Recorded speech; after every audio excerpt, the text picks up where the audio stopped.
Ya, jangan sampai kau menyerupai perempuan. Kau cukur, dicukur, biar jadi kayak bapak dia. Dicukur, kok laki-laki rambutnya harus botak, dicukur, cepat. Ya harus kayak ini kau, apa, Ronaldo DiCaprio. Ya, cukur. Cukur, woi, cukur, woi, cukur. Kau cukur, kau cukur rambut kau. Ya, jangan sampai kau menyerupai perempuan. Kau cukur, dicukur, biar jadi kayak bapak dia. Dicukur, kok laki-laki rambutnya harus botak, dicukur, cepat. Ya harus kayak ini kau, apa, Ronaldo DiCaprio. Ya, cukur. Cukur, woi, cukur, woi, cukur. Umpamakan, sangat, ya, sangat luar biasa. saya mengumpamakan Trinitas dengan buah pelir, betul. Ya, Saya akui itu. Jadi Roh Kudus dan itu biji, Bapak biji. Iya. Yesus adalah penis. Penisnya. Ya. Karena dia beda dia.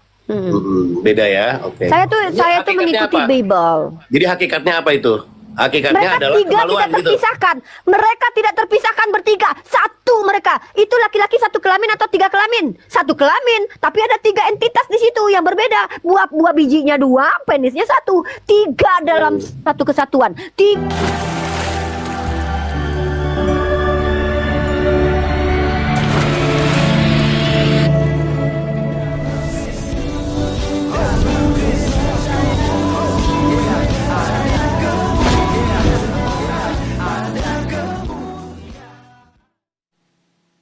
Salam Elohim Bisem Yeshua Hamasiah. Salam sejahtera dalam nama Tuhan Yesus Kristus untuk kita semua. Teman-teman sekalian, pada video kali ini kita akan menanggapinya Ratu Entop ya. Yang dimana teman-teman sekalian, dalam cuplikan di awal kita melihat bagaimana kemudian itu dia menghina gambar Tuhan Yesus Kristus. Sekalipun memang kekristenan tidak mengakui bahwa itu adalah persis seperti Tuhan Yesus Kristus, tetapi setidaknya bahwa gambar itulah yang gambar yang dicetak sedemikian rupa yang tentu saja sesuai dengan karakter mimik wajah yang penuh dengan belas kasihan, penuh kasih, dan seorang pahlawan yang menjadi juru selamat bagi umat manusia. Sehingga kemudian gambar itu diolok-olok ya oleh Ratu Entop. Dan tentu saja teman sekalian adalah ranah penistaan. Bahkan juga kita melihat tadi Uniriva yang kemudian mengumpamakan Trinitas atau Tritunggal itu dengan jenis kelamin laki-laki. Ada buah pelir dan juga ada penis. Jadi ini benar-benar kurang ajar dan benar-benar tidak pernah diajarkan ya. Jadi kita tidak tahu mereka belajar agama seperti apa dalam agama Islam. Mereka belajar kitab suci Al-Quran itu seperti apa. Sehingga mereka menjadi pribadi-pribadi yang penghujat. Ya, yang menciptakan perselisihan antara umat beragama yang ada di Republik Indonesia. Nah oleh karena teman-teman sekalian, ini patuh untuk kita viralkan dan juga kita reaction. Terutama juga nantinya untuk saya menjelaskan tentang Tritunggal. Teman-teman nonton nanti penjelasan saya. Dan sebelumnya kita dengarkan dulu ocehan-ocehan mereka yang ada berikut ini. Yang penting saya udah dapat jawaban ya. Bahwa Uni menjelaskan saya Trinitas mengumpamakan, sangat luar biasa. Saya mengumpamakan Trinitas dengan buah pelir, betul. Saya akui itu. Jadi Roh Kudus dan itu biji, Bapak biji. Ya. Yesus adalah penisnya. Ya. Karena dia beda dia. Beda ya, oke. Saya tuh mengikuti apa? Bible. Jadi hakikatnya apa itu? Hakikatnya Mereka adalah tiga kemaluan tidak gitu. terpisahkan. Mereka tidak terpisahkan bertiga. Satu mereka. Itu laki-laki satu kelamin atau tiga kelamin. Satu kelamin. Tapi ada tiga entitas di situ yang berbeda. Buah bijinya dua, penisnya satu. Tiga dalam satu kesatuan. Tiga dalam kesatuan. Itu tiga. Ada tiga loh guys. Satu penisnya, dua bijinya. Tapi mereka satu kelamin. Itu. Jelas? Sudah fair ya. Dengan Clear kan? Ya udah, ya nggak apa-apa. Ya, jangan sampai kau menyerupai perempuan. Kau cukur, dicukur, biar jadi kayak bapak dia. Dicukur, kok laki-laki rambutnya harus botak, dicukur, cepat. Ya harus kayak ini kau, apa? Ronaldo DiCaprio. Ya, cukur. Cukur, woi, cukur, woi, cukur. Kau cukur, kau cukur rambut kau. Ya, jangan sampai kau menyerupai perempuan. Kau cukur, dicukur, biar jadi kayak bapak dia. Oke, teman-teman sekalian, itulah videonya ya. Ada dua orang yang sebenarnya kita tanggap di sini nanti. Ada si Uni Riva dan juga ada si Entos ya. Entos atau Entop ini. Ratu Entop kalian gitu ya. Oke, jadi teman-teman sekalian, kita mulai dari Uni Riva ya. Jadi pertama-tama saya katakan bahwasanya Uni Riva ini yang ada di pikirannya adalah gambaran tadi yang dibuatnya adalah penis, buah pelir ya. Dua buah pelirnya, satu apa namanya itu penisnya begitu. Kenapa teman-teman sekalian? Karena memang kitab suci yang dibacanya dan juga agama yang dianutnya itu berpusat pada satu jengkal di bawah pusatnya. Ya, jadi tidak heran ketika memang pembahasan orang-orang ini adalah ya kelamin ya gitu ya. Termasuk kan batu yang mereka itu ya, yang bentuknya itu mirip ya. Ada kemarin ya saya bahas tentang Abu Marlon ya, yang mengatakan bahwasanya itu batu itu kan berbentuk jenis kelamin perempuan gitu ya, karena sejarahnya seperti ini seperti itu ya.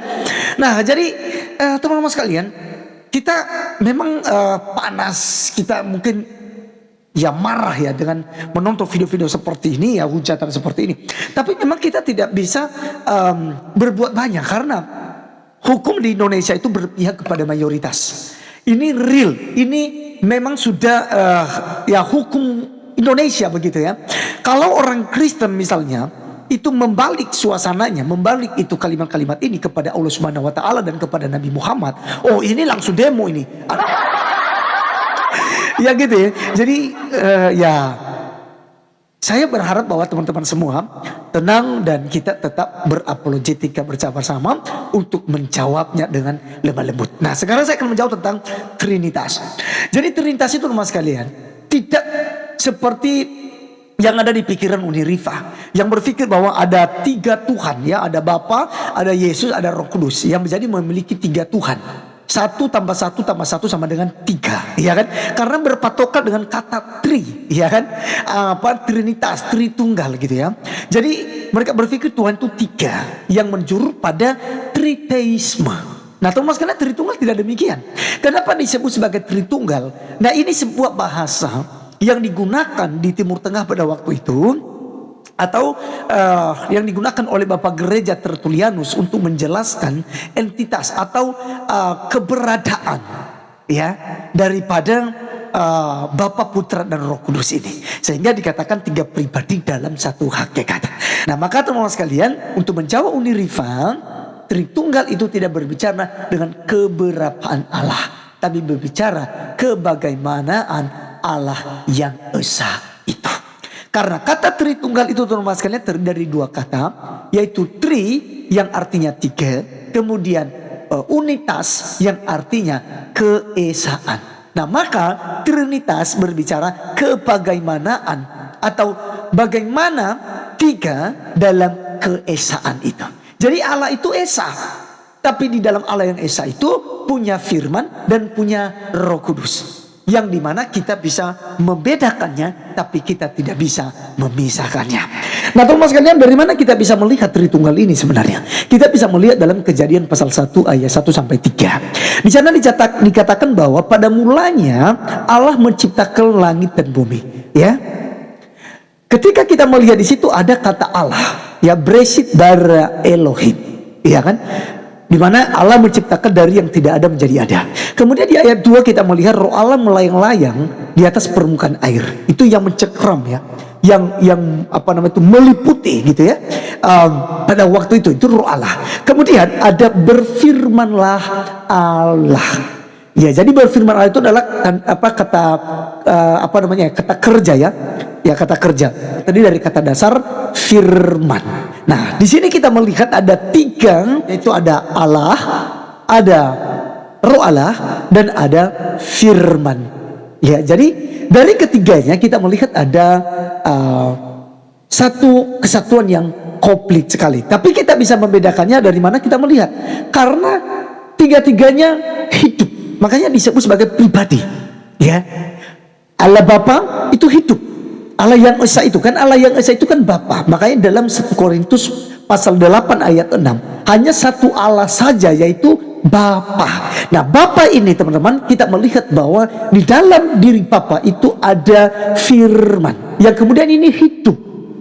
Ya, dari mana kita melihat dia hidup? Karena dia mencipta dan juga dia berteofani dan berinkarnasi menjadi manusia.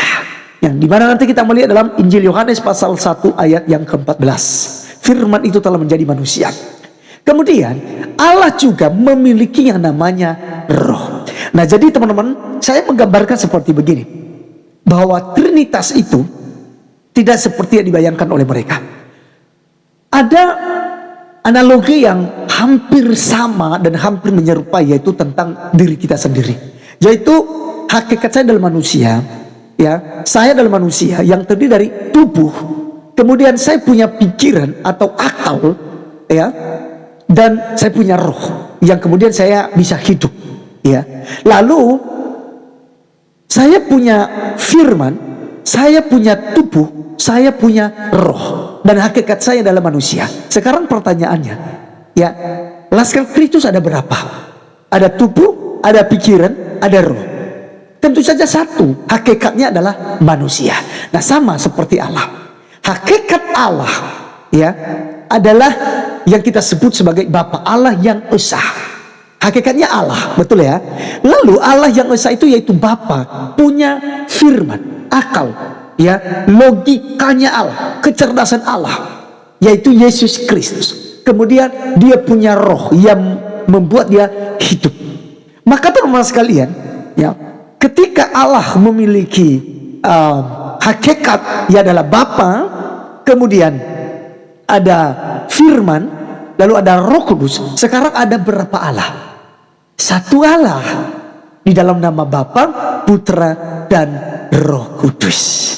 Jadi teman-teman sekalian, itu sesimpel itu kita memahami yang namanya itu Tritunggal, ya. Dan kalau kita melihat di dalam Yohanes pasal 1 ayat 1 misalnya, pada mulanya adalah firman, firman itu bersama-sama dengan Allah, dan firman itu adalah Allah itu sendiri.